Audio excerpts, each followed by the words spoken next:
Hello everyone, this is Rebecca and welcome back. This is going to be Python lesson number 8 and we're going to talk about array data types. And again, this is just going to be a quick overview just so that you know they exist.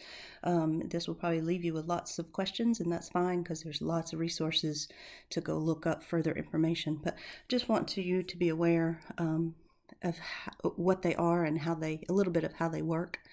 And so an array is just a collection of items, and there are many different ways we can use array data types in Python. And in fact, you've already seen one whenever we worked with the basic data types. We talked about integers, floats, and strings.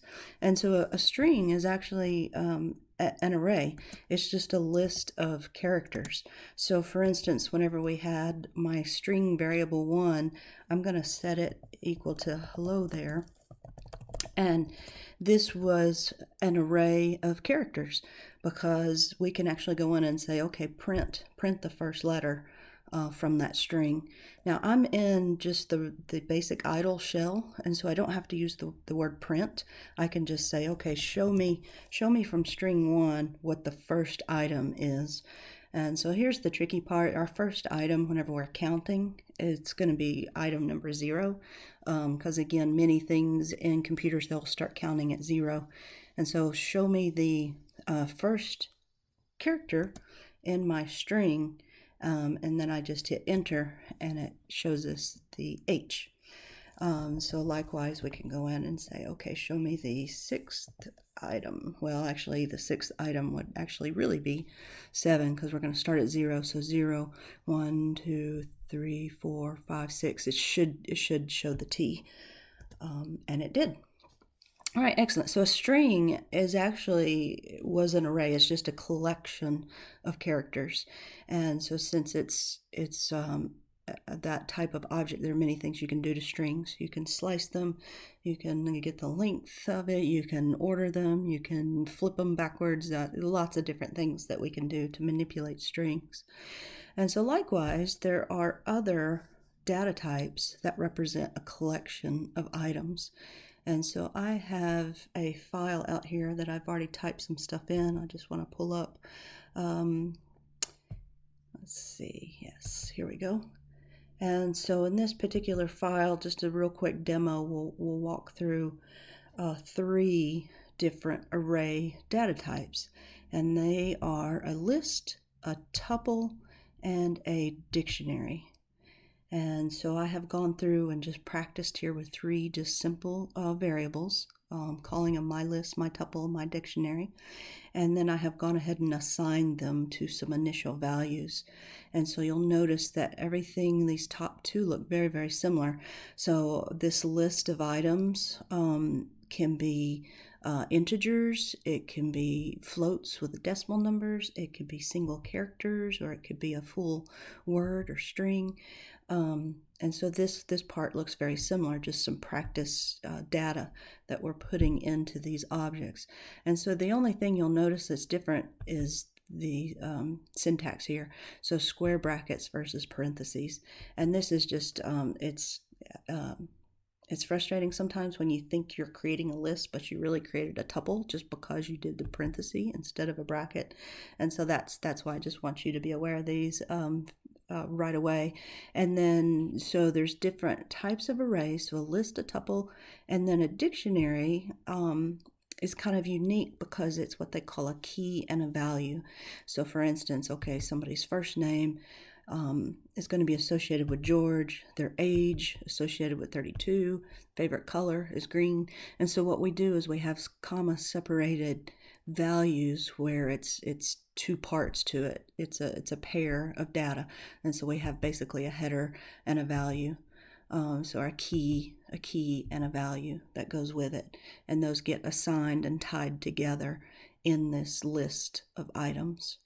And so with Python, we have different ways of using these and different ways of defining data types, and there will be reasons why you would do one over the other. Again, there's lots of great resources out there for that.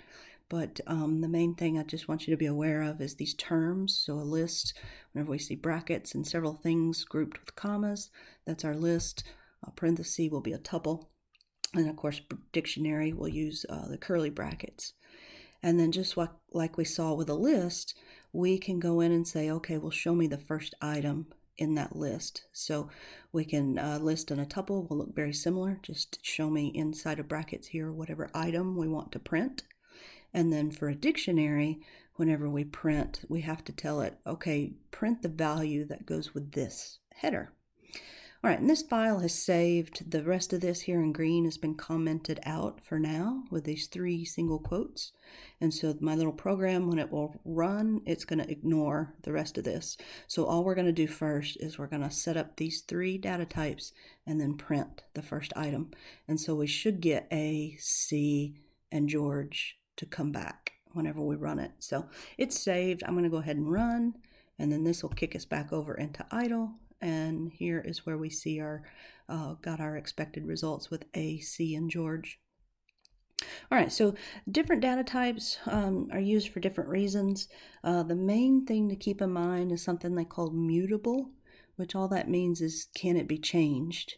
And so a list can be changed, a tuple cannot. And so think of your tuple as like a fixed list of something. We don't ever want it to accidentally change anywhere else in the program. So we'll set it up as a tuple. And whereas your dictionary, we're going to have many reasons for using these, but anything where 2 things need to be paired together for dictionary. And dictionary is also mutable, meaning we can change these items. We can change the values that go with these key headers. So just to help prove that, we're going to take out these comment markers and put them down here. All right, and so we're going to define my list. We're going to show me the first item in my list, which should be A.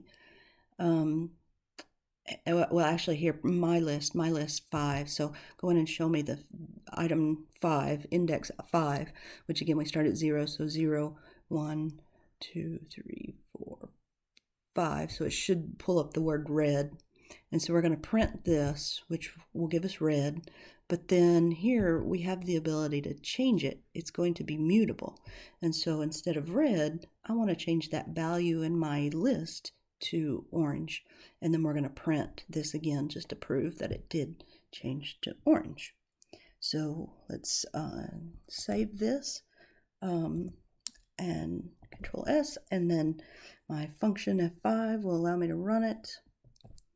And so here we get the first part that we already had in there that we've looked at with the A, C, and George, but now showing item indexed as 5 was red, but then it allowed me to change it to orange. So a list is what they call mutable. You can change the items in the list. Whereas if we look at the tuple, so now we're going to do the same exercise. So my tuple, and so this is my tuple here, and we want to pull out the whatever is at index space number 5, so 0, 1, 2, 3, 4, 5, it should be the word yellow.